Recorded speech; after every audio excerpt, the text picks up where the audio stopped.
Uli ito sa tulong trabaho, kabayan ko. Sana po madagdagan ko po ang inyong kaalaman at pagpupursige. Bago po ako nakarating dito ay marating nyo po ang narating ko. Nakita nyo po yung mga bracelet po yan, mga bangles po ng bracelet. Yan, itinatabi ko po yan. Yan po mga gagaling sa mga pinagpapalitan kong bracelet na mga sira na, itinatabi ko po siya. Kaya napakarami po niyan. Ang ginagawa ko po dyan, minsan, pagka merong customer na walang ganyan, binibigay ko na lang po para matuwa sila sa atin at para pagka may papagawa uli sila, babalik po sila. Tulad po niyan. Akala nyo po basura lang yan. Hindi po, pera din po yan.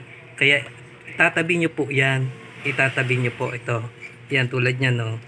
Yan. May mga butas po yan. Pagka gantong design po yung biglang hanap niya, kahit sabihin nyo po 60 pesos, 50 pesos, kung talaga medyo mahirapan kayo, taasan nyo pa, pwede po yan. Basta itatabi nyo lang po yung mga ganyan. Tawag ko po dyan kasi basura, pero pera. Yan po. Ito po, tignan nyo po yan, tignan nyo po yan. Yan po, isi-share ko sa inyo. Itinatabi ko po siya, ultimo yung mga plastic po na ganito. Itinatabi ko po yan. Bigla po may dumadating, kailangan po nila yan eh. Ito naman po yung mga spring bar. Yan, tignan nyo po, mga luma-luma na po, no. Yan po yung mga karamihan po yan ang gagaling sa mga nabibili ko dyan. Tapos inaalis ko, tinatabi ko. Para po maibenta ko ng 20, minsan 10, minsan 30, pera po siya. Pero itatabi lang po niya siya. At mas maganda po yung ganyan. Mas maraming sukat po kayo talaga. Para yung mga naghahanap na wala sila dun sa iba, sa inyo pa mapupunta. Tuturo ko po sa inyo kung paano paglilinis po niyan mamaya. Dito po tayo. Ito po yung mga bago. Yan po. Kasi iba po talaga ang presyo nila. Kasi yung luma, natural po, mababa ang presyo natin dapat. Ito po yung mga bago, mataas po ng konti. Sabihin natin mataas po ng 20 pesos. Pero meron po kasing customer na gusto nila yung bago. So, yung choice po nila ang ating gagayahin. Kaya bebenta po natin yan ng 30, 40, tapos at tayo na po yung magkakabit. Kaysa dito sa kabila na second hand na po, pero pera po. Tabi lang po natin yan. Importante po yan. Dadating po ang pagkakataon. Yan po, yan. Tandaan niyo po yan. Yan. Ito naman po yung ito po yung nail cutter. Yan po ang gagamitin na kapag nagbawas tayo ng mga bracelet, nausli na po yung dulo, yan po ang pang-iipit natin para mahila natin yung spring bar o yung pin na inalis natin pagbabawas ng bracelet. Ayan po siya dyan. Yan po. Yan, yan. Yan. Yan po mga gilid na yan. Diba? Pag nagsabi bawasan din ng mga 2, 3, babawasan po natin. Tulad po niyan. Yan po.